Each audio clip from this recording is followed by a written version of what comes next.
यशोदानंदन जनरंजन यशोदानंदन यमुना तीरा वनचारी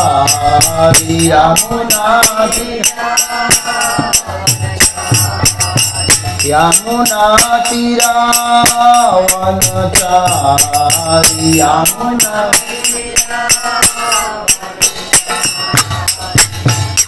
राधा माधव कुंज बिहारी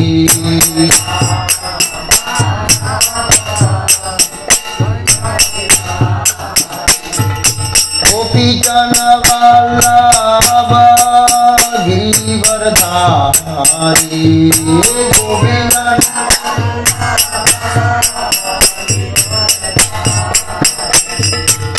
गोपीजन वल्लभ गिरिवरधारी गोपीजन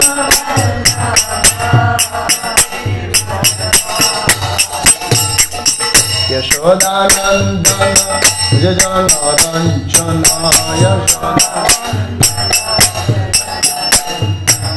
यशोदानंदन जनरंजन यशोदानंदन यमुना तीरा वनचारी यमुना तीरा वनचारी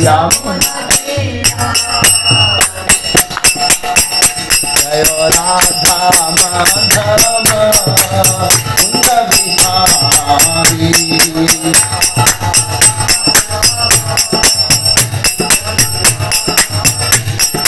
गोपीजन वल्लभ गिरिवरधारी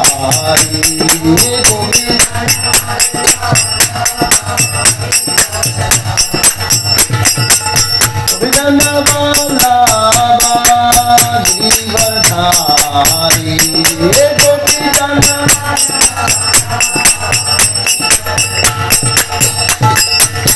यशोदानंदन जनरंजन यशोदानंदन जनरंजन यमुना तीरा वनचारी यमुना तीरा वनचारी जय राधा माधव कुंज बिहारी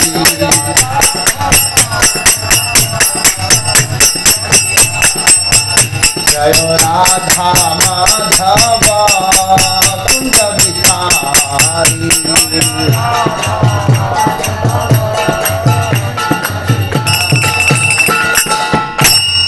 जय ओम विष्णुपाद परमहंस परिव्रजकाचार्य अष्टोत्तर शत श्री श्रीमद् चरणारविंद भक्ति वेदांत स्वामी प्रभुपाद की अनंत कोटि वैष्णव विंद की जय। श्रीमद् भागवतम की जय। निताय गौर प्रेमानंदे।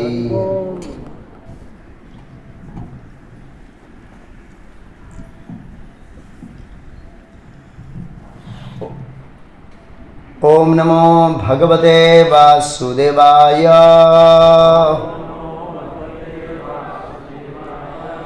ओम नमो भगवते वासुदेवाय। ओम नमो भगवते वासुदेवाय। जो लोग नीचे बैठे हैं उधर आसन पर बैठना अच्छा है। श्रीमद् भागवतम स्कंद 1 अध्याय 18 ब्राह्मण बालक द्वारा महाराज परीक्षित को श्राप। श्लोक संख्या 48।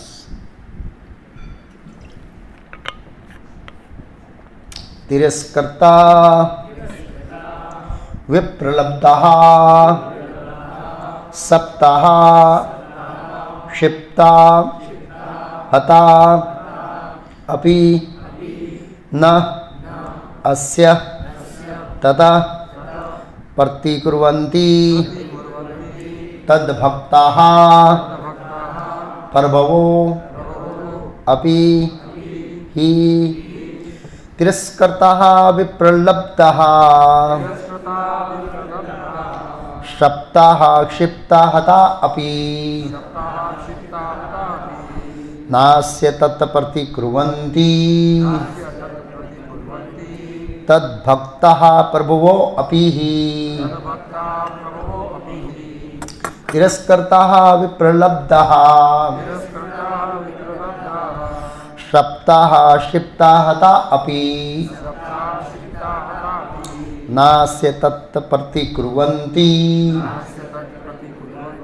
तद्भक्ता प्रभवो अपि हि तिरस्कृताः विप्रलब्धाः शप्ता क्षिप्ता हता अपि नास्य तत्प्रतिकुर्वन्ति तद्भक्ताः प्रभवो अपि हि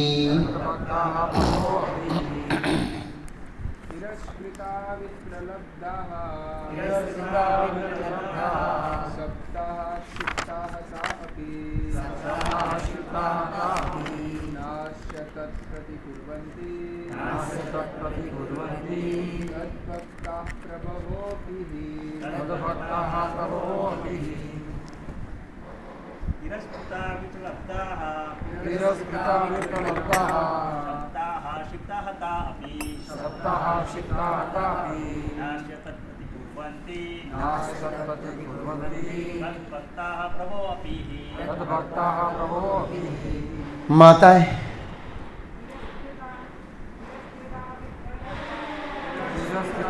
विप्रलब्धाः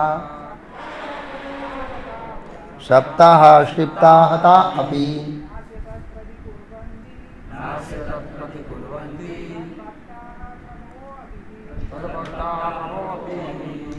शब्दार्थ अनुवाद और तात्पर्य शिला चरणारविंद भक्तिवेदांत स्वामी प्रभुपाद इस्कॉन संस्थापक आचार्य द्वारा तिरस्कृताः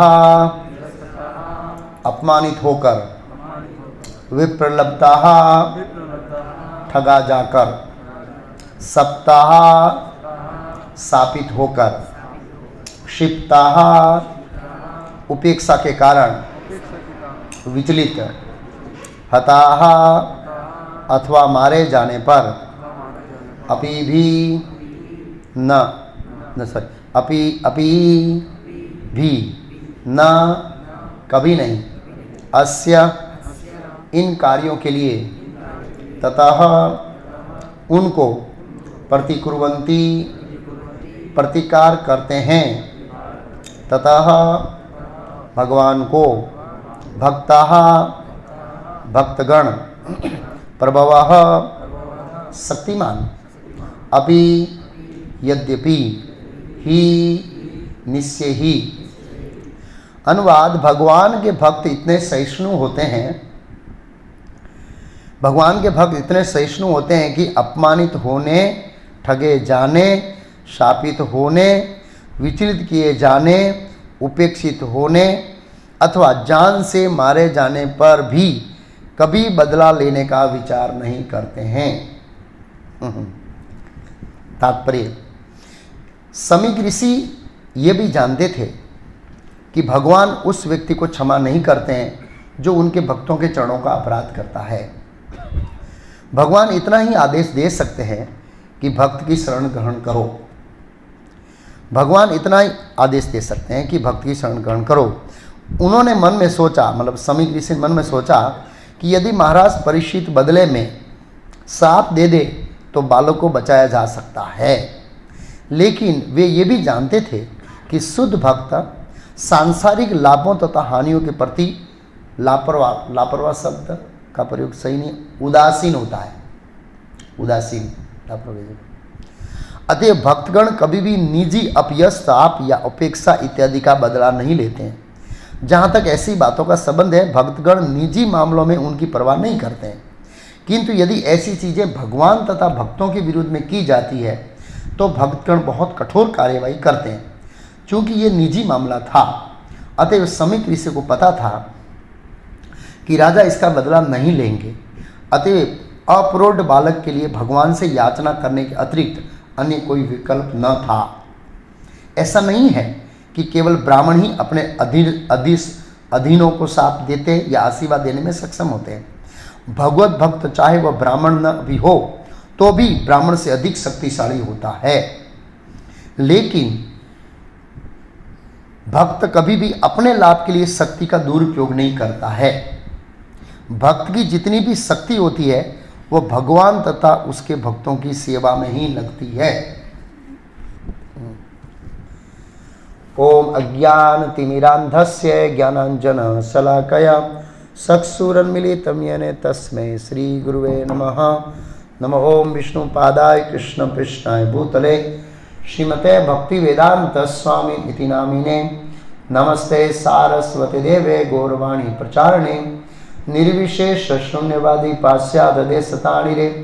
श्री कृष्ण चैतन्य प्रभु नित्यानंद श्री अद्वैत गदाधर श्रीवासादि गौर भक्तवृंद। हरे कृष्ण कृष्ण कृष्ण हरे हरे, हरे राम राम राम हरे हरे। बहुत महत्वपूर्ण श्लोक। यहां पर इस श्लोक में समीक ऋषि भगवान के उत्तम महान भक्तों के गुण बता रहे हैं। बहुत उच्च कोटि का गुण है ये। जो लोग भगवत भक्ति में उन्नत अवस्था में जाना चाहते हैं, शुद्ध भक्त बनना चाहते हैं, महाभागवत बनना चाहते हैं, उनको तो ये गुण अर्जित करना ही नहीं चाहिए। ये शुद्ध भक्त का वास्तविक गुण है, वास्तविक। और वास्तविक साधु के लक्षण इसमें बताए हैं, सेम लक्षण। मतलब ये जो गुण है उनका लक्षणों का वर्णन भगवान कपिल देव अपनी माता को भी करते हैं। सेम श्लोक उसका है। ये बैठ क्यों जाता आवाज चालू में? हरे कृष्णा हरे कृष्णा हरे कृष्ण हरे बोल, हरे कृष्णा हरे कृष्णा। सेल तो सही है।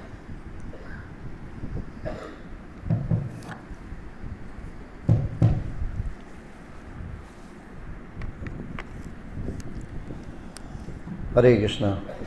तो जो लोग भक्ति की उन्नत अवस्था में जाना चाहते हैं, उत्तम भक्त बनना चाहते हैं, या शुद्ध भक्त बनना चाहते हैं, या भगवत धाम जाना चाहते हैं, इनको तो ये गुण अनिवार्यतः प्रकट करना ही पड़ेगा। तो साधु के लक्षण क्या बताए हैं कपिल देव भगवान ने? जो इनके बताए वही लक्षण है, लेकिन दूसरे शब्दों में व्यक्त किया। तितिक्षिव कारुणिका शुहृदयं सर्वदेहिनां अजात शत्रुः शांता साधुर साधुभूषण। साधव साधुभूषण।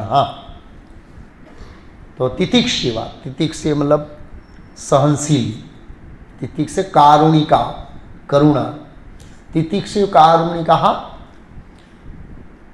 लाइन भूल गया बोलते बोलते। तितिक्षिव कारुणिका सुहृदयम सर्वदेही नाम। सुहृदयम मतलब सभी जीवों के प्रति, सुहृदयम मित्र, सभी जीवों के। सुहृदय मीन्स मित्र, सुहृदयम सर्वभूता नाम। सर्वदेही नाम, सर्वदेही नाम का मतलब है खाली मनुष्य ही नहीं, समस्त जीवों का मित्र है वो। तितिक्षिव कारुणिका सुहृदय सर्वदेही नाम अजात शत्रव। अजात शत्रु मीन्स जिसका कोई शत्रु ही नहीं है। युधिष्ठिर महाराज का एक नाम अजात शत्रु है, जिनका कोई शत्रु नहीं है। शांतः शांत। साधव, साधव का प्रभुपाद ट्रांसलेशन किया है जो शास्त्रों के अनुसार जीवन जीने वाला। साधु भूषण, वो साधु का आभूषण है। ये श्लोक है वो साधु के आभूषण है। तो समीक ऋषि भी यहाँ पर भगवान के शुद्ध भक्तों का लक्षण बता रहे। ये श्लोक क्यों बोले समीक ऋषि? क्या जरूरत थी? पिछले श्लोक में उन्होंने भगवान से क्षमा मांग लिया कि प्रभु मेरे अबोध बालक को आप क्षमा कर दीजिए। तो ये श्लोक इसलिए बोल रहे हैं कि उनको पूरा पता है कि महाराज परीक्षित को पता लग जाएगा कि उनको श्राप मिला है तो वो सेना लेके मेरे पुत्र को मारने नहीं आएंगे, इसलिए श्लोक बोल रहे हैं। और उनकी ग्लोरीज गा रहे हैं परीक्षित महाराज की। प्रभुपाद जी तात्पर्य में लिखा है कि परीक्षित महाराज कभी भी बदला लेने नहीं आएंगे, ये समीक ऋषि जानते थे, ये बदला नहीं लेंगे। क्यों बदला नहीं लेंगे? पता है शुद्ध भक्त है, और योगी होने के कारण क्यों पता है कि शुद्ध भक्त कभी भी किसी भी परिस्थितियों के अंदर बदला नहीं लेते। हालांकि उनका सामर्थ्य रहता है, कई बार हम देखा जाता है, प्रभुपाद जी तात्पर्य में सेकंड लाइन में लिखा है, परीक्षित महाराज के पास सामर्थ्य था श्राप देने का। किसको? बाप बेटो दोनों को उड़ा देने का, दोनों को मारने का श्राप था। इतने पावरफुल थे, ऐसे ऐसे हजारों ब्राह्मणों को मारने का सामर्थ्य, खाली बोलने से मर जाते, इतना पावर परीक्षित महाराज के अंदर था। प्रभुपाद जी लिखे हैं, ऐसा नहीं है कि केवल ब्राह्मण ही अपने अधीनों को श्राप देने या आशीर्वाद देने में सक्षम होते हैं। हम ज़्यादातर देखा जाता है कि ब्राह्मणों ने अपने पोजीशन का मिसयूज किया है। ज़्यादातर जो लोग क्षत्रिय ब्राह्मणों से द्वेष क्यों करने लगे? क्योंकि ब्राह्मण जहाँ था क्या देने लगे? श्राप। दुर्वासा मुनि ब्राह्मण, अम्बरीश महाराज क्षत्रिय को श्राप दिया, इधर परीक्षित महाराज को श्राप दिया, ऐसे बहुत सारे किस्से हैं। तो श्राप दिया अधीनों को। तो ऐसा नहीं है कि ब्राह्मण ही आशीर्वाद दे सकता है, श्राप दे सकता है। प्रभुपाद बोले ऐसा नहीं है। भगवत भक्त चाहे वह ब्राह्मण न भी हो तो भी ब्राह्मण से अधिक शक्तिशाली होता है। आप सोचिए, अम्बरीश महाराज, दुर्वासा मुनि इतने शक्तिशाली थे कि साक्षात भगवान का दर्शन किए विष्णु का, और वैकुंठ लोक जाके आए, बोधि जगत में एक वैकुंठ लोक, वहाँ गए थे। इतने शक्तिशाली थे। और महाराज अम्बरीश तो क्षत्रिय थे, ब्राह्मण भी नहीं थे, लेकिन भगवान के भक्त थे। और उनके पैर पकड़ना पड़ा दुर्वासा मुनि को, तो वो लज्जित हो गए, भाई मैं क्षत्रिय हूँ, ये योगी है, ब्राह्मण है, पैर क्यों पकड़ रहे? नहीं, आप ऐसा मत कीजिए। इतनी शक्ति थी कि उनको शरणागत होना पड़ा। तो ऐसा नहीं है, लेकिन शक्तिशाली भक्त कभी भी अपने लाभ के लिए शक्ति का दुरुपयोग नहीं करता है। यहाँ पर परीक्षित महाराज ने अपनी शक्ति के लिए, अपने पास शक्ति थी, इसका दुरुपयोग नहीं किया। ज़्यादातर अनमेच्योर लोग दुरुपयोग करते हैं, लेकिन उन्होंने नहीं किया। अम्बरीश महाराज ने नहीं किया दुरुपयोग। बहुत सारे लोगों ने, बहुत सारे भक्तों ने अपनी शक्ति का दुरुपयोग नहीं किया, लेकिन ज़्यादातर ब्राह्मणों ने किया, इसलिए वो शक्ति चली गई। तो लेकिन वह कभी भी अपने लाभ के लिए शक्ति का दुरुपयोग नहीं करता है। जन्मेजय महाराज ने वेंस्पाइन मुनि से महाभारत के अंदर प्रश्न पूछा, जब वस्त्रहरण हो रहा था, वस्त्र हरण हो रहा था माता द्रौपदी का, तो जन्मेजय महाराज ने पूछा कि मेरी दादी ने श्राप क्यों नहीं दिया? मेरी दादी ने दुशासन आदि कौरवों को श्राप क्यों नहीं दिया? ये प्रश्न पूछा गया कि जब उनको इतने बिना कारण के उनको कष्टों में डाला गया था। तो वेंस्पाइन मुनि ने बताया कि वो अपनी शक्ति का दुरुपयोग नहीं करना चाहती थी। दुष्टों पर अपनी शक्ति का दुरुपयोग करके क्या करेंगे? वैसे भी वो भौतिक दृष्टिकोण से मरे हुए हैं, उनको पता है, द्रौपदी को पता था ये दुष्ट है, मरेंगे आदमी तो कल, और युद्ध में मरे। अब मरे उनको क्या मारे? कलयुग में क्या श्राप दे भाई? सब श्राप के साथ तो जी रहे हैं। फर्स्ट सेकंड नाइट श्राप नहीं है क्या? कितना बड़ा श्राप है। नाइट शिफ्ट करना बहुत बड़ा श्राप है। अरे भाई, आदमी अपनी प्रकृति के समय के अनुसार नींद नहीं लेता तो कितना बड़ा श्राप है। टाइम से खा नहीं सकता, परिवार के साथ बैठ नहीं सकता, कितना बड़ा श्राप है। अब इनको क्या मारेंगे भाई? सब दुखी है, अब क्या श्राप देंगे उनको? तो कहने का मतलब माता द्रौपदी जानती थी कि इनके ऊपर, दुष्टों के ऊपर शक्ति का दुरुपयोग करना अच्छा नहीं। यहाँ पर शुद्ध भक्त क्या करता है? अपनी शक्ति का दुरुपयोग नहीं करता है। क्या करता है? हाँ, लेकिन भक्त कभी भी अपने लाभ के लिए शक्ति का दुरुपयोग नहीं करता। भक्त जितनी भी शक्ति होती है वह भगवान और उनके भक्तों की सेवा में लगता है। क्या करता है? भक्त के पास शक्ति होती है, वो दुष्टों का नाश करने के लिए अपनी शक्ति का दुरुपयोग नहीं करता है, भगवान की सेवा में लगाता है। ये इतिहास है। तो कहने का मतलब यह है कि इस श्लोक में एक शब्द का प्रयोग किया है, हाँ नीचे, तद भक्त प्रभो अपि ही, तद भक्तो प्रभो अभी का मतलब क्या है? वो शक्तिशाली थे। ही का मतलब होने के बावजूद भी, ऐसा नहीं कि उनके अंदर सामर्थ्य नहीं था, वो सामर्थ्य होने के बावजूद भी उन्होंने श्राप नहीं दिया। क्या कहा है? न तस्य प्रतिकुर्वन्ति, हाँ न अस्य तत्प्रतिकुर्वन्ति, इस श्लोक में कहा है न अस्य तत्प्रतिकुर्वन्ति, उन्होंने प्रतिकार नहीं किया। ये बहुत महत्वपूर्ण है। भक्तों के पास पावर, स्वतंत्रता रहती है, उनके बाद भी भक्त अपनी स्थिति का दुरुपयोग नहीं करते। इसके बारे में वत्रासुर श्रीमद् भागवतम के 6ठे स्कंद में जब भगवान की प्रार्थना करते हैं कि हे प्रभु, आपके जो भक्त हैं वैकुंठ में पूर्ण ऐश्वर्यों के साथ रहते हैं, वहाँ भी सुंदर पत्नी है, ये सुंदर पत्नी बोधि जगत में कुछ भी नहीं है, जिसकी कोई कल्पना भी नहीं कर सकता है। वहाँ परिवार है वैकुंठ में, सुंदर ओपुलेंस है, और आपके पास भोग करने के लिए स्वतंत्रता है, फिर भी व्यक्ति भोग नहीं करता है, भगवान से आकर्षित रहता है, वो अपने पद का दुरुपयोग नहीं करता है। ये स्तुति करते हैं वत्रासुर श्रीमद् भागवत के अंदर। तो कहने का मतलब है भौतिक जगत के अंदर भगवान के शुद्ध भक्तों के पास प्रभवो ही अपि तद भक्ता प्रभो भी, तद भक्ता मद भक्ता, जब भगवान बोलेंगे तो मद भक्ता आता है, समीगिरी से बोले तद भक्ता मीन्स भगवान के भक्त, तद मीन्स भगवान, मद मीन्स मेरे, ऐसे। तो तद भक्ता प्रभो अपि ही शब्द का प्रयोग किया है, होने के बावजूद भी, उनके पास शक्ति थी फिर भी। ये बहुत बड़ी टास्क है, बहुत बड़ा चुनौती है कि हमारे पास इतना पावर है कि हम पूरे विश्व को हिला सकते हैं, और फिर भी हमको जो कोई क्या बोले कुछ कष्ट देता है और उसका बुरा नहीं करते हैं, तो समझना आप कौन है? शुद्ध भक्त। कौन है? शुद्ध भक्त। एक एग्जाम्पल, ध्रुव महाराज, ध्रुव महाराज ने श्वास खींचा तो पूरे ब्रह्मांड की श्वास आ गई, देवता मरने लगे, देवता मरने लगे। लिखा है भागवत में, गला पकड़ के गए भगवान के पास, वायुदेव नाराज हो गए। वायुदेव बच्चा है, तपस्या कर रहा है। आप सोचिए, ध्रुव महाराज एक बच्चे थे और तपस्या के प्रभाव से पूरा ब्रह्मांड का हवा खींच लिया, भागवत में लिखा है। तब वो बड़े होंगे तो उनके अंदर कितनी शक्ति आएगी, आप सोचिए। ध्रुव महाराज के अंदर कितनी शक्ति है बताए किसी को?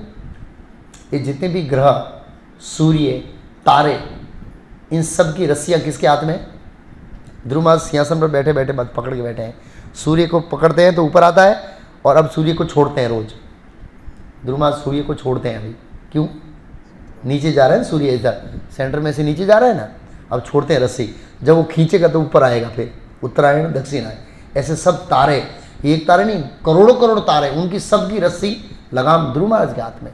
आप सोचिए कितना पावर है उनका, सामान्य जीव है। जब यहाँ थे तो वो हवा खींचा तो पूरा ब्रह्मांड खींच लिया।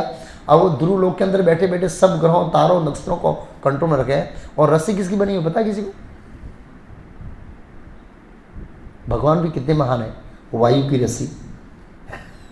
वायु पुराण में लिखा है वायु की रस्सी।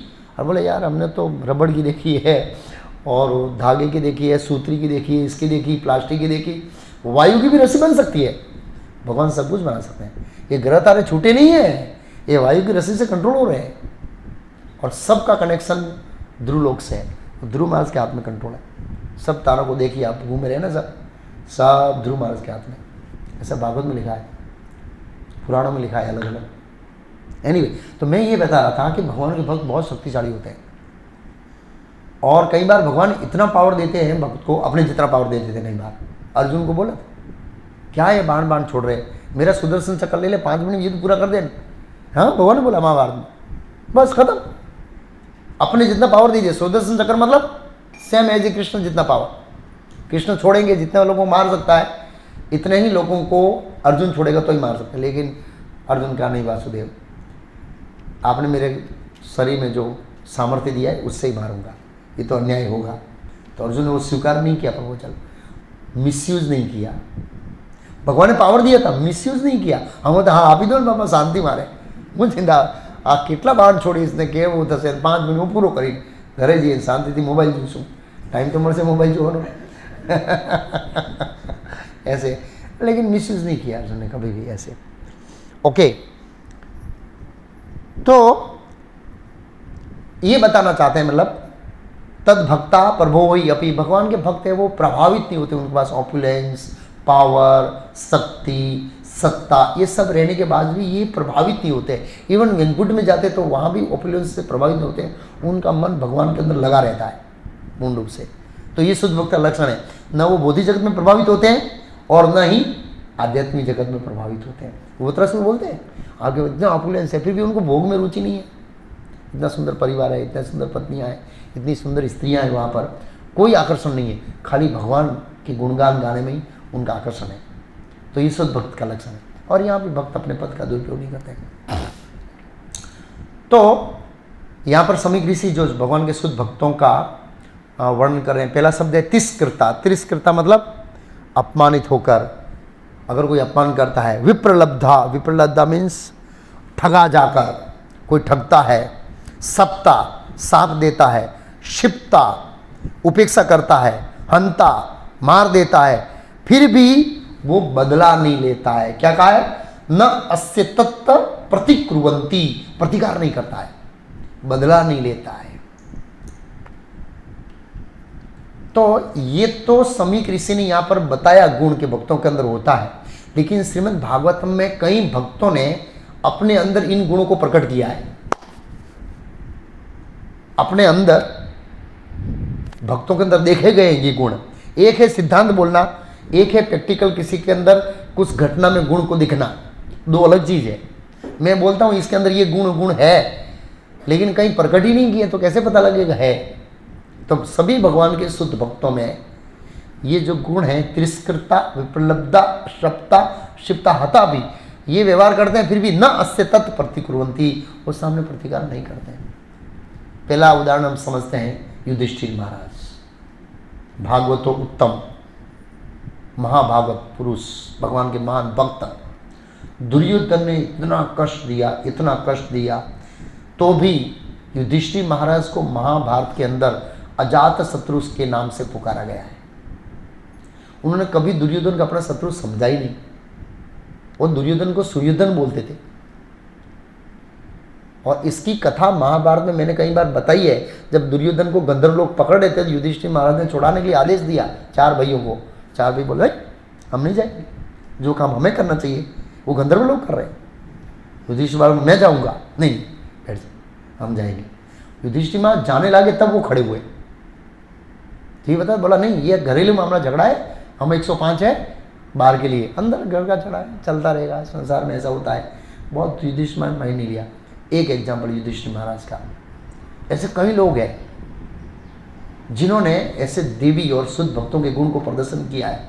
फिर दूसरा उदाहरण है महाभारत का, मतलब भागवत के प्रथम स्कंद। मैं कर्म वाइज नहीं जाऊंगा, लेकिन याद आएगा कर्म वाइज जाऊंगा। माता द्रौपदी, माता द्रौपदी क्या गुण है आप सोचिए। एक पुत्र को नहीं, 5-5 पुत्रों को रात को सोते हुए मार दिया है। युद्ध में मारा होता तो इतना दुख नहीं होता, क्योंकि मां को लगता है मेरा बेटा वीरता के साथ मरा है। आप समझिए, ये तो सोते हुए मार दिया है। फिर भी जब अर्जुन अश्वत्थामा को एक बकरी की तरफ बांध के पीछे रथ में लाता है, तो अरे छोड़ो छोड़ो छोड़ो छोड़ो छोड़ो, ये ब्राह्मण है, आप इसके साथ ऐसा व्यवहार कर रहे हैं, शोभा नहीं देता। आप आर्य कुल में उत्पन्न हुए हैं, हम ऋणी हैं द्रोणाचार्य के। इस तरह के उनको क्षमा कर देती माता द्रौपदी। मतलब पूरे महाभारत के अंदर माता द्रौपदी ने एक अलग रोल किया, और यहाँ पर 360 डिग्री का टर्न मारा है, 180 डिग्री का टर्न मारा है, पूरा यूं का यूं हो गया है। पूरे महाभारत में द्रौपदी युद्ध चाहती है, आप देखेंगे तो समाधान में चाहती नहीं, लेकिन यहाँ क्षमा करती है।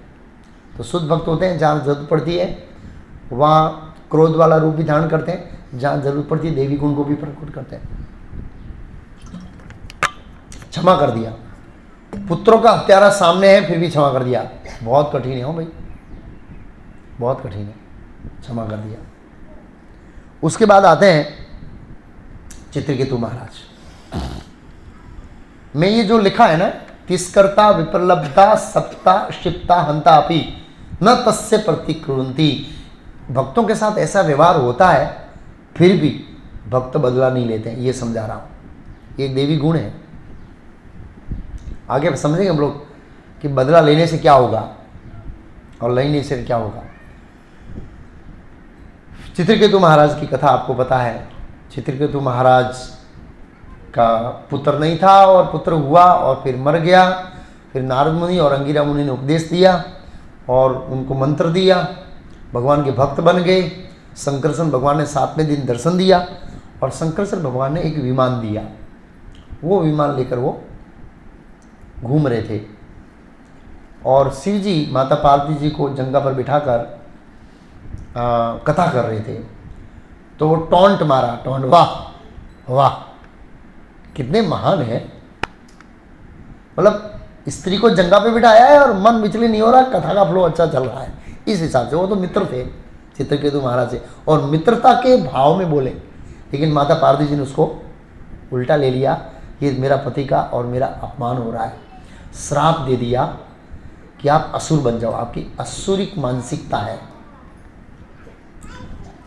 ऊपर थे चित्रकेतु महाराज, अब उनका देखिए नीचे उतरे और गए और प्रणाम किया माता देवी को, प्रणाम देवी, आपका श्राप सिरोधार्य मैं ग्रहण करता हूँ। और हंसते हुए फिर वापस विमान में बैठकर चले गए। बहुत ऊंची अवस्था नहीं, ऐसा नहीं वहीं से भी गुस्से होगा जोइली जाओ क्यों उदाड़े से मन श्राप जोइली, ऐसे नहीं, ऊपर से नीचे उतरे, लिखा विमान से नीचे उतरे, प्रणाम किया माता को, बोला आपका श्राप सिरोधार्य मैं ग्रहण करता हूँ। ये श्राप, मान अपमान, सुख दुख, स्वर्ग नरक, ये तो सब सपने जैसे है। बहुत अच्छा बोलते हैं माता पार्वती जी को और बोलने के बाद वो श्राप ग्रहण करके चले जाते हैं। फिर शिव जी ने कहा तेरे को पता है ये सामने श्राप देने में सामर्थ्यशाली है, साक्षात भगवान का दर्शन किया हुआ व्यक्ति है और तेरे श्राप को काटने के लिए ये समर्थ है, इनके अंदर सामर्थ्य है श्राप को काटने के लिए। फिर इसने काटा नहीं है और सिरोधारी किए तो कैसे, गुस्से से नहीं, दुर्भावना से नहीं, प्रेम और हाथ जोड़कर। बहुत ऊंचा लेवल नहीं, लेकिन शुद्ध भक्त बनने के लिए, वैकुंठ जाने के लिए ये गुण तो अर्जित करना पड़ेगा। इसको समझेंगे, अगर इसका मिसयूज ना हो वो समझेंगे आगे। इसका दूसरा पहलू भी समझेंगे कि इसका मिसयूज कैसे हो सकता है। मतलब ये जो गुण है आज तितिक शिव कारुणिका, सुहृदय सर्वदेहीना, अजात सत्व शांता, साधव साधु भूषण, यहाँ पर ये चर्चा हो रही है, सहनशीलता। तो शिव जी ने डांटा कि इनका सामर्थ्य है, ये श्राप देने में समर्थ है, फिर भी नहीं दिया क्योंकि भगवान नारायण के भक्त नारायण परायण, नरकेश्वपि तुल्य स्वर्ग नरकेश्वपि तुल्य दर्शिना, तुल्य अर्थदर्शिना। स्वर्ग और नरक को दोनों एक समान समझते हैं, इनके लिए स्वर्ग नरक कोई फर्क नहीं पड़ता। ऐसे महान भक्त हैं, इस तरफ से शिव जी ने उनका बखान किया। तो ये चित्रकेतु महाराज का प्रतिकार नहीं किया उन्होंने। माता द्रौपदी, युधिष्ठिर महाराज, फिर आता है प्रहलाद महाराज। प्रहलाद महाराज को हिरण्यकश्यप ने इतना कष्ट दिया, इतना कष्ट दिया, इतिहास में कोई बाप ने नहीं दिया। जब युधिष्ठिर महाराज ने सुना कि हिरण्यकश्यप ने अपने लाडले छोटे बच्चे को, जब बड़ा बच्चा होता है ना तो ठीक है, जब छोटा बच्चा होता है बड़ा प्रेम होता है बाप का, और ये हिरण्यकश्यप का बहुत लाडला था क्योंकि प्रहलाद महाराज बहुत सदाचारी थे। लेकिन वो सदाचार के अंदर दुश्मनी कब खड़ी हुई, जब सदाचार के अंदर भक्ति आई। सदाचार ठीक है, जाओ पिताजी के चरण स्पर्श करो, ये सब पिताजी को बड़ा अच्छा लगेगा, हाथ जोड़ के खड़े हो जाओ। लेकिन जब माला शुरू करते हैं तब पिताजी के अंदर असुर खड़ा होता है, हिरण्यकश्यप। क्या खड़ा होता है? हाँ, बहुत कम बाप होते हैं बोलते प्रभु मेरे बेटे को भक्त बनाइए, रेयर केस, और वो बाप भाग्यशाली है। लेकिन होता क्या है, बेटा भक्त बनता नहीं, और जो बेटा भक्त बनता है उसका बाप तैयार होता नहीं है। ये बौद्धिक जगत में ऐसा है। जो भी है, बहुत कष्ट दिया, बहुत कष्ट दिया, बहुत कष्ट दिया, बहुत कष्ट दिया, जिसकी कोई कल्पना नहीं करी, इतिहास में कोई रिकॉर्ड ही नहीं है, ऐसा कह सकते हैं, इतना कष्ट। और जितने मारने के तरीके थे वो सब अपना लिए, फिर भी नरसिंहदेव भगवान के सामने प्रहलाद महाराज जब क्या बोले स्तुति किया तो भगवान नरसिंहदेव प्रसन्न हुए। बोला बेटा वरदान मांगो। बोला एक ही वरदान चाहिए, अपने लिए नहीं मांगा, पर मेरे पिताजी ने आपका अपराध किया है, आपको गाली दिया है, आपका द्वेष किया है, इसलिए वो नरक में जाएंगे, उसका उद्धार कर दीजिए। बस अपने लिए कुछ नहीं मांगा कि मेरे को राज्य दे दीजिए, आयुष्य दे दीजिए, ऐश्वर्य दे दीजिए, वेंकुट दे दीजिए, ना, मात्र और मात्र एक ही चीज मांगी। बाद में मांगा, भगवान ने फोर्स किया नहीं मांगो कुछ, तो मांगा कि भौतिक आसक्ति न रहे मुझे, वो मांगा आपकी भक्ति रहे। लेकिन उससे पहले उन्होंने क्या किया, हिरण्यकश्यप के उद्धार के मार्ग मारा। हम होते तो क्या बोलते, यमराज के फोन करके बोलो मेरी ओर से 2 डंडा ज़्यादा मारे पिताजी को, इतना सारा कष्ट दिया है मेरे को, ऐसे बोलते हैं ना हम लोग। भौतिक जगत में हम लोग देते हैं, पिताजी को मार देते हैं लोग, जमीन के लिए, पैसों के लिए मर्डर कर देते हैं। ऐसा इतिहास बहुत है, लंबा है इतिहास इसका। साक्षी ये कौन, आगरा में क्या नाम है, उसने डाला था ना अपने बाप को, औरंगजेब ने डाला था। ऐसे बहुत सारे लवसूर है। ऐसे प्रहलाद महाराज के बाद आते हैं नारद मुनि। तो प्रहलाद महाराज ने कोई श्राप नहीं दिया, जस्ट टॉलरेट, और वो इतना कष्ट देने के बाद भी हाथ जोड़ के आदर के साथ बात करते थे, हे असुरों में श्रेष्ठ, इस तरह से। हाँ, प्रहलाद महाराज हाथ जोड़ के बात करते, गुस्से से बात नहीं करते थे।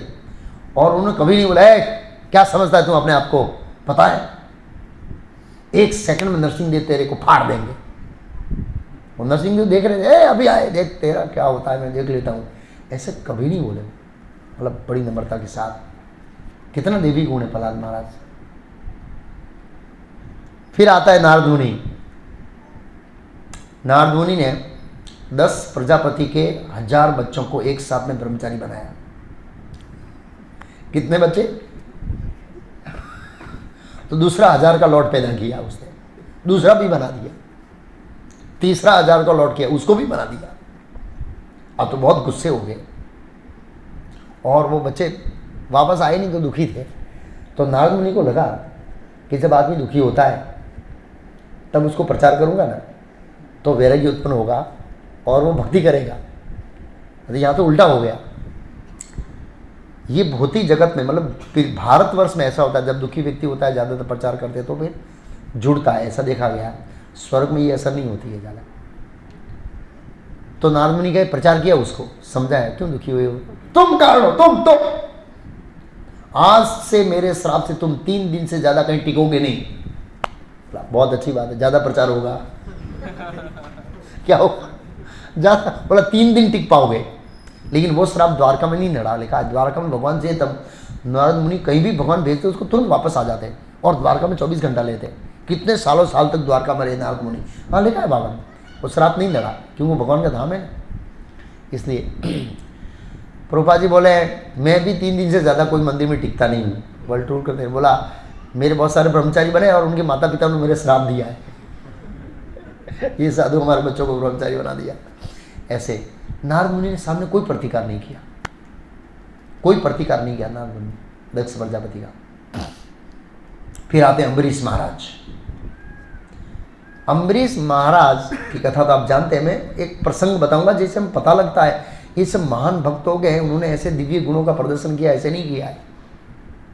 और वो कथा भागवत में है, इसलिए ये भागवत चाहती है। अगर हम भागवत के लेवल पे जाना चाहते हैं और भागवत के स्तर पर भक्त बनना चाहते हैं तो ऐसे गुण हमें अर्जित करने चाहिए।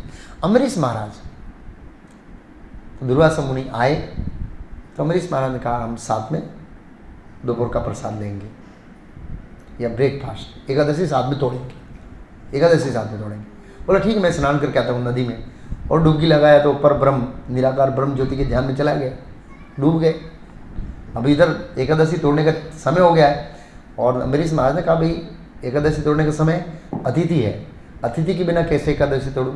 1 साल हो गया और ये घटना हुई मधुवन में, मधुवन में हुई है, लिखा है मथुरा के अंदर। वो 1 साल गए मथुरा और 1 साल निर्जला एकादशी किया, मधुवन की घटना है।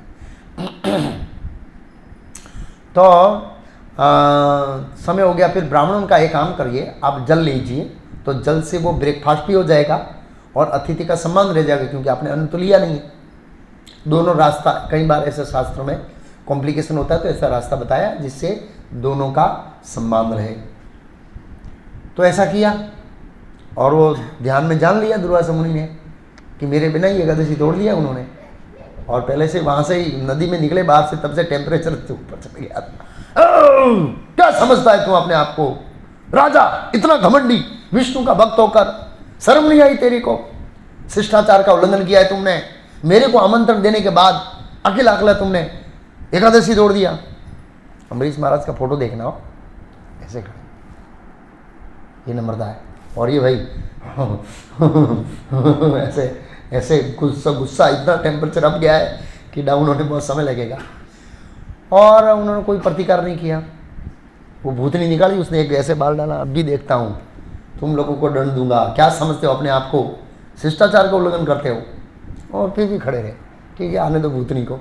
सुदर्शन चक्र खड़े था साइड में, उसको तो भूतनी को मार दिया और पीछे पड़ा किसके, दुर्वासा मुनि के। और हम जानते हैं दुर्वासा मुनि, शिव जी, ब्रह्मा जी इत्यादि पास गए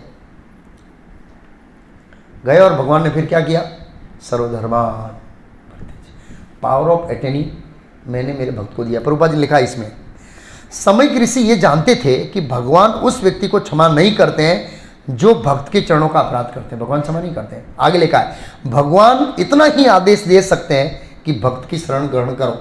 क्या लिखा प्रभुपाद जी ने, भक्त की शरण ग्रहण करो। भगवान इतना ही आदेश, और इतना ही आदेश किसको दिया, दुर्वासा मुनि को दिया। तुम भाई अम्बरीश महाराज के पास जाओ, तुमने आत्माघाती का कार्य किया।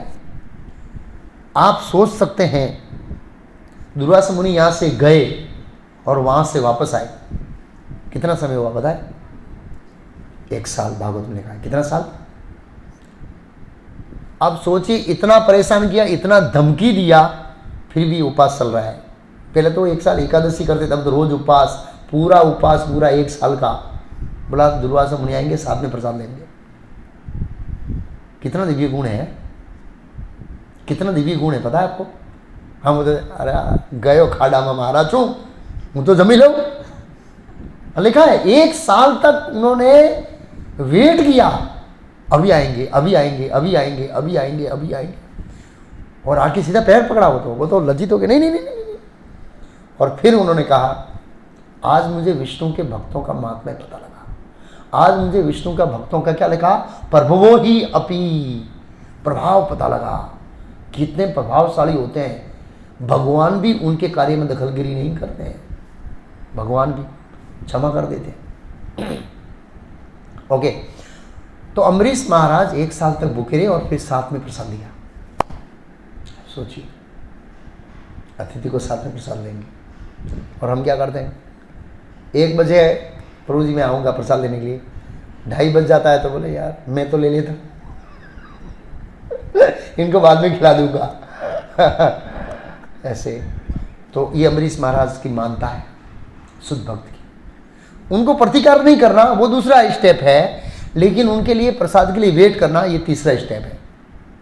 ऐसे होते हैं भगवान के मान भक्त। ऐसे भागवत के पन्नों पर नाम नहीं चढ़ता है, आप समझे।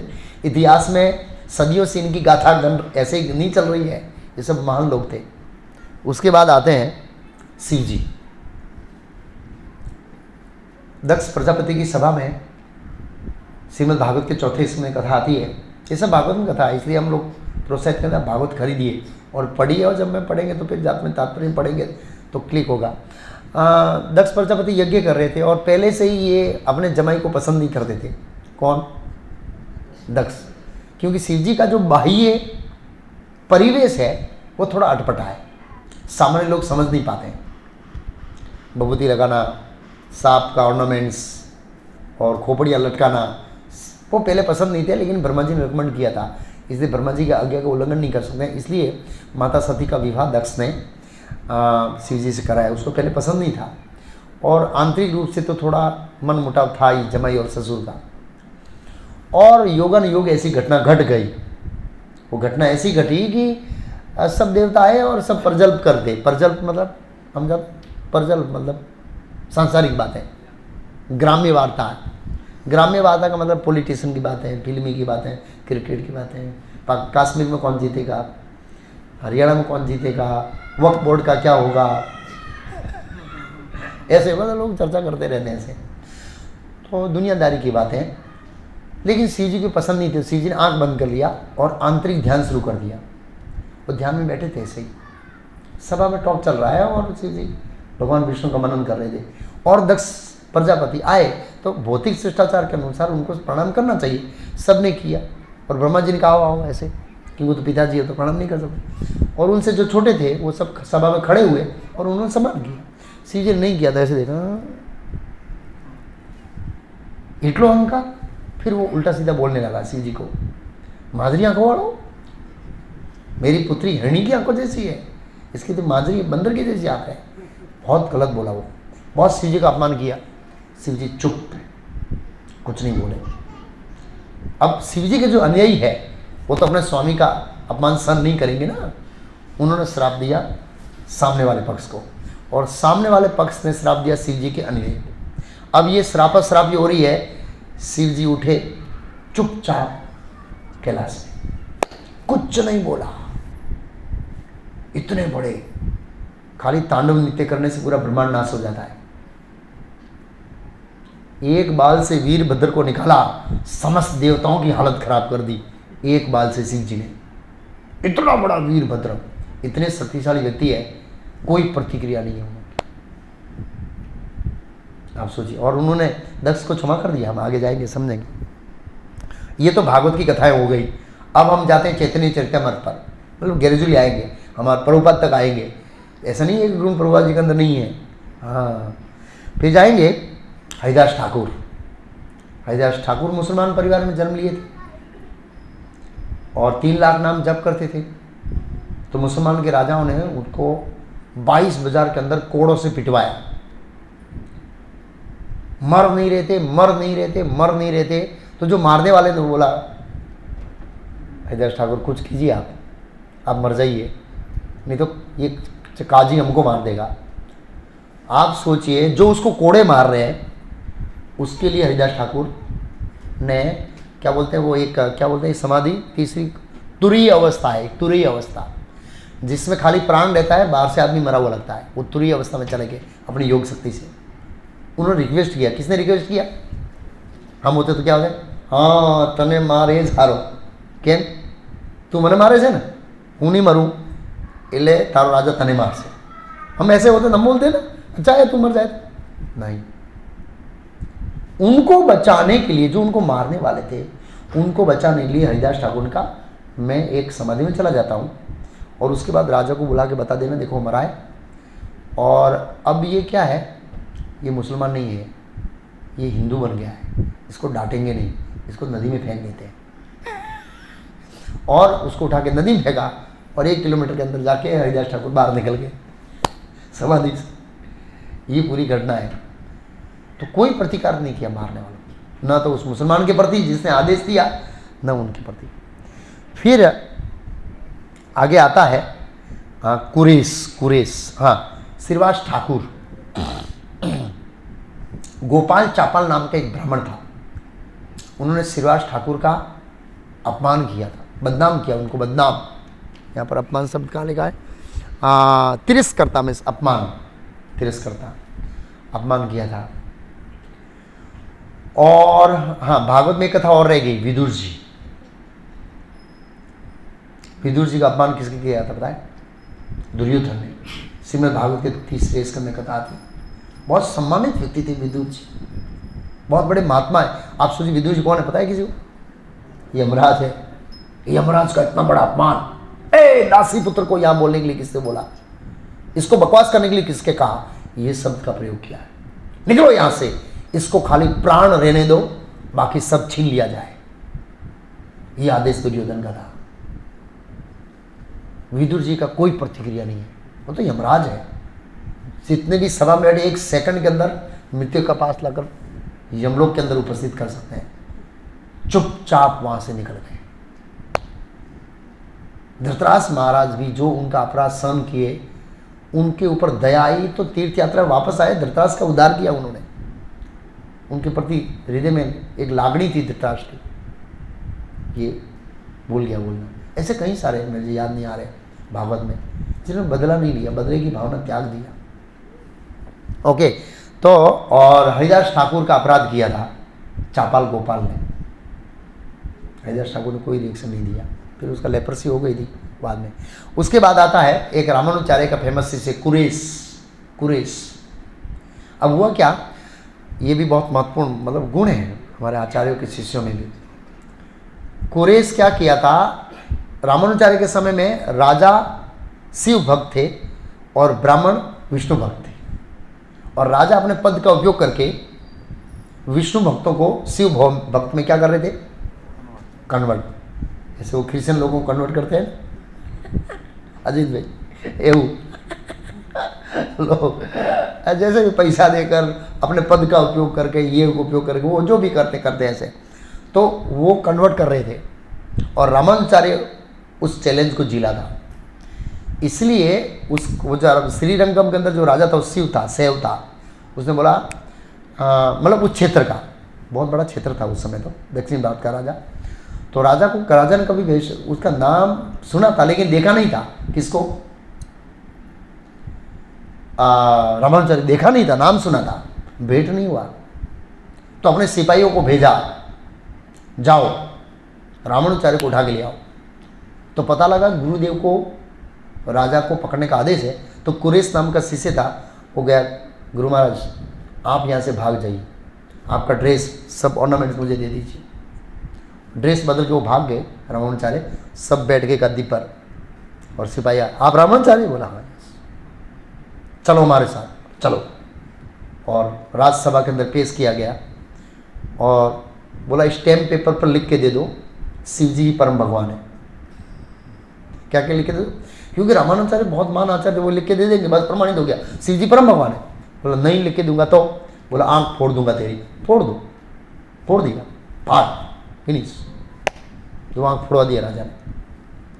3-4 साल 5 साल के बाद रामानुचार्य उसको मिले, कुरेश को। बोला जाओ श्रीरंगम भगवान के पास, कुछ वरदान देना चाहते हैं। अभी भी है श्रीरंगम भगवान। 3 स्टेप में दर्शन होता है। एक स्टेप यहाँ पर मुंह, सेंटर में नाभि, और वो लास्ट पे दीवाल है वहाँ पर चरण। इतने लंबे भगवान, ऐसे 3 दरवाजे दर्शन करने के, बड़े सुंदर है। कृष्ण भगवान है। और जो मूर्ति अभी है उसकी पूजा स्वयं कौन करते थे? ब्रह्मा जी करते थे। स्वयं ब्रह्मा जी पूजा करते थे। अभी विग्रह की बात कर रहा हूँ सिंगम में, और उसका परंपरा है कैसे विग्रह श्रीरंगम में आया है स्वयं। तो बोला जाओ श्रीरंग भगवान वरदान देना चाहते हैं। गया भगवान के पास, अब मेरे गुरु की आज्ञा है, आप कुछ वरदान देना चाहते हैं तो जिन लोगों ने मेरी आंखें फोड़ी ना उनको क्षमा कर दीजिए। फिर 3 साल के बाद मिले। बोला तुम श्रीरंगम भगवान के पास नहीं गया? बोला नहीं। तो हाँ गया ना, तो भगवान ने वरदान नहीं दिया? बोला दिया। किसके लिए लिया? तो बोला जिन्हें आँख फोड़ी उसके लिए। जाओ फिर वरदान मांगो, भगवान देने के लिए तैयार है। दूसरा वरदान मांगा, जिस राजा ने आदेश दिया उसको क्षमा कर दीजिए, क्योंकि उसको भी पाप अपराध लगा, वैष्णव अपराध। फिर अपने लिए नहीं मांगी। तीसरी बार मिले, बोला तुमने अपने लिए आंखें नहीं मांगी? बोला नहीं गुरुजी, क्या काम है? मेरा काम है, मैं चाहता हूं तुम प्रचार कर, आंखों प्राप्त कर। तो फिर के अगर प्रभु मेरे गुरु की सेवा में अगर मेरी आंख लगेगी और गुरु की इच्छा है तो फिर आप दे दीजिए वरदान। फिर तथास्तु, उसके आंखें वापस आ गई। इतने महान लोग थे जिन लोगों ने आंख फोड़ा। हम क्या वरदान मांगते? जिन लोगों ने मेरी आंखें फोड़ी वो सब अंधे हो जाए प्रभु। ये इतने महान लोग हैं। कुरेश बहुत फेमस शिष्य, अपने गुरु के लिए बलिदान दे दिया। उसके बाद आते हैं भक्ति सिद्धांत महाराज। भक्ति सिद्धांत महाराज हमेशा कहते थे मैं अपने शत्रुओं के लिए भगवान से शुभ कामना के सिवाय और कोई आशा नहीं रखता हूं। मैं अपने शत्रुओं के लिए भगवान से शुभ कामना की आशा रखता हूं कि भगवान उनके ऊपर शुभ आशीर्वाद दे। हमेशा बोलते थे अपने लेक्चर में। बहुत सारे उनके शत्रु थे क्योंकि वो शुद्ध भक्ति का प्रचार करते थे। अब आते हैं श्रील प्रभुपाद जी। जुहू मंदिर की घटना मिस्टर नायर, जिससे अभी जो मंदिर जो बनाया उसकी लैंड लिया, पेमेंट दे दिया और पार्टी घूम गई, लैंड दूसरे को बेच दिया। इतना फाइटिंग, इतना झगड़ा, उसने गुंडा भेजा, गुंडों की टोली भेजी ट्रक भर के, और एक सेट्टी थे, सेट्टी बिल्डर, एक लंबी बंदूक लेके आ गए, इसके अंदर 200 गोलियां हैं, एक एक को भून के रख दूंगा। वो डर के चले गए। इतने साहसी पुरुष थे वो, प्रभुपाद जी को बहुत प्रिय थे। वो प्राण जा सकते हैं लेकिन छोड़ूंगा नहीं। बहुत केस हुआ, फिर उसको अटैक आया, वो मर गया नायर। बहुत लंबा युद्ध चला। प्रभुपाद जी ने कहा मैंने राधा रास बिहारी को वचन दे दिया है, ये जगह पे आप बैठेंगे बस, अभी हमको ज़मीन चाहिए, हमने पेमेंट कर दिया है, लखापट्टी हो गई है, दूसरा पेमेंट थोड़ा बाकी था और फाइनल दस्तावेज बाकी थे, उसने दूसरे को बेच दिया, पैसा लेके धोखा दिया। बहुत लंबा युद्ध चला, पेपर में, मीडिया में, भयंकर। लास्ट वो मिस्टर नायर मर गया। उसकी वाइफ रोते हुए आई, प्रभुपाद जी टेरेस पर लेक्चर दे रहे थे। प्रभुपाद ने कहा बेटी रो मत, तुम मेरी बेटी के समान हो और मैं तेरी जवाबदारी लेता हूँ, आपको कुछ नहीं होगा। आप सोचिए, जिस व्यक्ति ने प्रभुपाद जी को इस उम्र में इतना कष्ट दिया, प्रभुपाद जी ने उसको अपनी बेटी के समान स्वीकार किया। खुले सब लेक्चर में प्रभुपाद जी ने इस तरह से उनको आश्वासन दिया, उनको रिस्पेक्ट दिया। तो कहने का मतलब है ये भगवान के शुद्ध भक्तों में है। तितिक्षिव कारुणिका सुहृदयम सर्वदेही नाम अजात शत्रु शांता साधु साधु भूषण। हाँ, ऐसे है। अब कई बार ऐसा लगता है शुद्ध भक्तों के अंदर थोड़ा विरोधाभास देखा जाता है कि कई बार भक्त बदला लेते हैं। ध्रुव महाराज के जीवन चरित्र में देखेंगे तो ध्रुव महाराज के अंदर भी ये गुण है, लेकिन उनके विरोधाभास भी है। जिस माता ने उनका अपमान किया था, जब ध्रुव महाराज वापस आए तो भागवत में लिखा है अपनी माता को प्रणाम नहीं किया। पहले उन्होंने किसको प्रणाम किया पता है? सौतेली माता को प्रणाम किया। बड़ी माता है, शिष्टाचार के अंदर बड़ी माता को पहले प्रणाम करना चाहिए। जिस माता ने इतना कष्ट, इतने गाली गलौज किया था, उस माता को चरण स्पर्श किया, क्योंकि भगवान का दर्शन होने से वो द्वैत चला गया। अब ये देखने को आया है ध्रुव महाराज के अंदर विरोधाभास कि जब उत्तम को यक्षों ने मार दिया तो ध्रुव महाराज ने बोला इन सबको नहीं छोड़ूंगा, मेरे भाई के हत्यारे। वहां पर क्षमा क्यों नहीं किया? यहां पर अपनी माता को क्षमा कर दिया, यक्षों को क्षमा नहीं किया। क्यों? कोई बताएगा? तो आचार्य कहते हैं क्योंकि वो क्षत्रिय थे और राजा थे, तो उत्तम उसका भाई नहीं था, वो प्रजा भी था। प्रजा की रक्षा करना राजा का क्या है? कर्तव्य। अगर वो इस तरह से कोई उद्दंड राज्य में मचाए और वो दंड नहीं देगा तो लोग उसका क्या उठाएंगे? गैरलाभ उठाएंगे। इसलिए ध्रुव महाराज ने उनको दंड दिया। ये याद रखना चाहिए, व्यक्तिगत रूप से नहीं। अलग अलग स्थितियों में क्षमा करना चाहिए।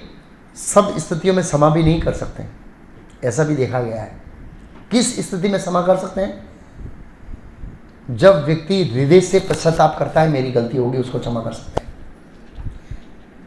ये गोपाल चापाल लेप्रसी हो गई, श्रीवास ठाकुर और हरिदास ठाकुर का अपमान करने का चैतन्य महाप्रभु का मेरी रक्षा कीजिए। चैतन्य महाप्रभु देखा कि ये कष्ट से मुक्त होने के लिए मेरे से पास आया है, उनके हृदय में जो गलती की है उसके लिए उसको गिल्टी फील नहीं है, इसलिए क्षमा नहीं होगा। तो कई बार ऐसे कोई व्यक्ति क्षमा कर सकते हैं, लेकिन फिर से उसके ऊपर विश्वास नहीं रखना है। अगर हमको लगता है कि ये व्यक्ति बहुत सारे व्यक्तियों को नुकसान करेगा तो फिर उसको क्षमा नहीं कर सकते हैं। अगर वो तो क्षमा किया तो हमारी गलती है, और ये गलती पृथ्वीराज चौहान ने किया। ये गलती किसने किया? किसको क्षमा किया था? मोहम्मद गजनी को क्षमा किया था उसने, लेकिन उस क्षमा का मिसयूज किया। माता द्रौपदी ने अश्वत्थामा को क्षमा किया, अश्वत्थामा ने उस क्षमा का मिसयूज क्या किया पता है? ब्रह्मास्त्र चलाया, और वो भी एक बच्चे के ऊपर, माँ के गर्भ में। इतनी नीचता पर चला गया वो। कहने का भावार्थ ये है। तो ऐसी परिस्थितियों में क्षमा नहीं कर सकते हैं, और खास करके क्षत्रिय उसको क्षमा नहीं कर सकते हैं एक्चुअली ऐसे।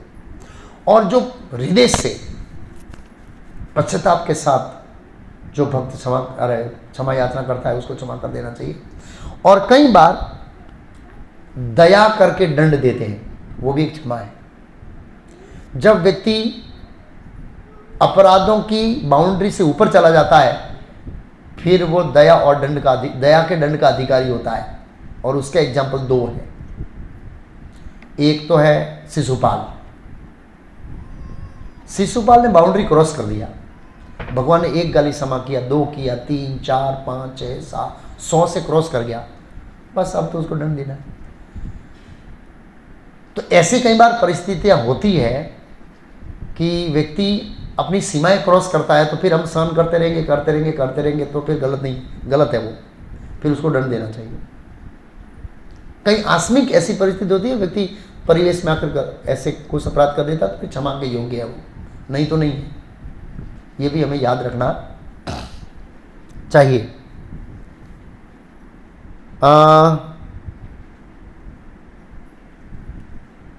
प्रभुपाद जी ने एक तात्पर्य में एक और लिखा है, यहां पर बहुत हमें समझना जैसा है। अतः भक्तगण कभी भी निजी साप अपेक्षा इत्यादि का बदल नहीं लेते हैं, लेकिन जहां तक ऐसी बातों का संबंध है, भक्तगण निजी मामलों में उसकी परवाह नहीं करते। किंतु यदि कोई ऐसी चीजें भगवान और भगवत भक्तों के विरुद्ध की जाती है, तो क्षमा नहीं करनी चाहिए। कोई भक्तों का अपराध करता है, हम क्षमा करते हैं, गलत। व्यक्तिगत अपमान हो रहा है, हरि बोल, गौर प्रेमानंद, कोई प्रॉब्लम नहीं है। और इसका एग्जाम्पल है शिव जी। शिव जी का जब तक दक्ष प्रजापति ने व्यक्तिगत अपमान किया, शिव जी ने कोई प्रतिक्रिया नहीं किया। शिव जी ने प्रतिक्रिया कब किया? जब दक्ष ने माता सती को मार दिया मतलब उसका अपमान करके मारा, इस तरह से अपमान किया कि वो मर जाए, मारा। बोला एक वैष्णवी भगवान की शक्ति को उसने मारा है, अब इसको क्षमा नहीं किया जाता है, क्योंकि अब ये क्षमा की बाउंड्री से क्या जा रहा है, बाहर जा रहा है। तो प्रभुपाद जी यहाँ पर स्पष्ट कहते हैं, व्यक्तिगत रूप से अपमान करते हैं, क्षमा, लेकिन भक्तों और भगवान का अपमान है, क्षमा नहीं हो सकता। ये पॉइंट बहुत महत्वपूर्ण है। हम क्षमा कब कर सकते हैं पता है? किसी व्यक्ति को, कोई व्यक्ति हमारे बारे में बुरा बोलता है, और हम क्षमा कब कर सकते हैं? जब हम आत्मा भाव में हैं, तब से हम हृदय में क्षमा कर सकते हैं। शरीर भावना के अंदर हम क्षमा नहीं करेंगे। शरीर भावना के अंदर हम क्या करेंगे? बदला लेंगे, बदला। दुर्योधन, अब परिस्थिति ऐसी हुई कि दुर्योधन का अपमान हो गया, कोई चाहते नहीं थे कि उसका अपमान हो। वो तो युधिष्ठिर महाराज के महल में जा रहा था, पानी की जगह जमीन आ गई, जमीन की जगह पानी आ गया तो गिर गया। वो हंस दिया, सब नौकर चाकर, द्रौपदी माता इत्यादि, नेचुरल हंसी आ गई परिस्थिति। दुर्योधन ने क्षमा नहीं किया, बोला इसका बदला लूंगा मैं। ये शरीर भावना के लक्षण है। युधिष्ठिर महाराज आध्यात्मिक भावना के लक्षण है, ऐसे ही क्षमा हो सकता है। तो महाराज परीक्षित थे, उनसे एक और शिक्षा ले सकते हैं। उनके अंदर एक गुण था, उपदेशामृत का पहला श्लोक है ना, उसके अंदर गुरु महान भक्त के गुण है, वाचो वेगम, उनके वेग पर कंट्रोल था। श्राप मिलने के बाद भी समीक और श्रृंगी ऋषि को उल्टा सीधा नहीं बोले। मनसो वेगम, मन उद्दुलित नहीं हुआ। क्रोध वेगम, क्रोध नहीं आया। वहां वर्णन नहीं है उनको क्रोध आया, इन दोनों को मार दूंगा, और नहीं, उन्होंने आगे आएगा अगले श्लोक में कि उन्होंने किस तरह से श्राप को लिया, वो प्रसंग आगे आएगा, नहीं हुआ। तो ये सब वेगों को जो वश में कर लेता है। और दूसरा क्या था? धैर्य, वो धैर्यवान थे, विचलित नहीं हुए परिस्थितियों से। ये भी गुण उनके अंदर थे। तो उपदेशामृत के पहले श्लोक में कहा, जो इन वाचो वेगम, मनसो वेगम, क्रोध उदरोपस्थ वेगम, इन वेगों को सहन कर सकता है, वो गुरु बनने योग्य है। तो परिसिद्ध महाराज गुरु ढूंढने गए। इन वेगों के अंदर, इन वेगों को सहन करने के कारण, इन वेगों को वश में करने के कारण वो एक परफेक्ट शिष्य बने, परफेक्ट शिष्य। ये भी एक शिक्षा है। अच्छा, अब हम इसको प्रैक्टिकल समझेंगे। मान लो मैं मंदिर के लिए सीमेंट खरीदने जा रहा हूं या लोहा खरीदने चाह रहा हूं, और कोई धोखा देखा है। यहां पर क्या लिखा है? विप्रलब्धा, विप्लव ठगा जाकर कोई भक्त को ठगता है तो भी भक्त क्रोधित नहीं होता है। तो क्या करूं मैं क्या करूं? कोई दुकानदार ने मुझे ठग दिया तो मुझे गुस्सा होना चाहिए कि नहीं होना चाहिए? बताइए आप लोग। तो आप मंदिर के लिए कर रहे हैं, भगवान के लिए। हाँ, व्यक्तिगत ठगा है तो नहीं होना चाहिए, लेकिन मंदिर के लिए ठगा है तो उसको छोड़ना मतलब मारामारी नहीं करना है। एक भक्त को शोभा नहीं देता धोती कुर्ता में, लेकिन उसको जहां तक अपनी शक्ति का उपयोग हो मर्यादा में रहकर प्रयास करना चाहिए। और प्रभुपाद जी ने पहले ही बोला भक्त मीन्स दक्ष। दक्ष का मतलब क्या होता है? एक्सपर्ट मतलब हमको कोई ठगना नहीं चाहिए। ऐसे भक्त होशियार होना चाहिए जिसको ठग नहीं सकता है। और हमारे परचेस नरेश भी करते हैं, कोई ठग नहीं सकता दुनिया की कोई ताकत उनको। नरेश भी है, परचेसिंग है, कोई ठग नहीं सकता उनको, इतने होशियार है। 1 रुपया ले जाने नहीं देंगे वो आपको। कॉन्ट्रैक्टर है वो रोता हुआ जाएगा, मतलब उसको कमाने नहीं देंगे। ऐसे प्रभुपाद जी बोला हमारे पैसों से कॉन्ट्रैक्टर बंगला नहीं बनाना चाहिए। बस आप समझे ना, कमाना चाहिए 2 पैसा, उनको घर चलाना है, लेकिन फिर बंगला नहीं बनाना चाहिए। कहने का मतलब ये था। तो कहने का मतलब भक्त को कोई ठगना नहीं चाहिए, एक्सपर्ट होना चाहिए।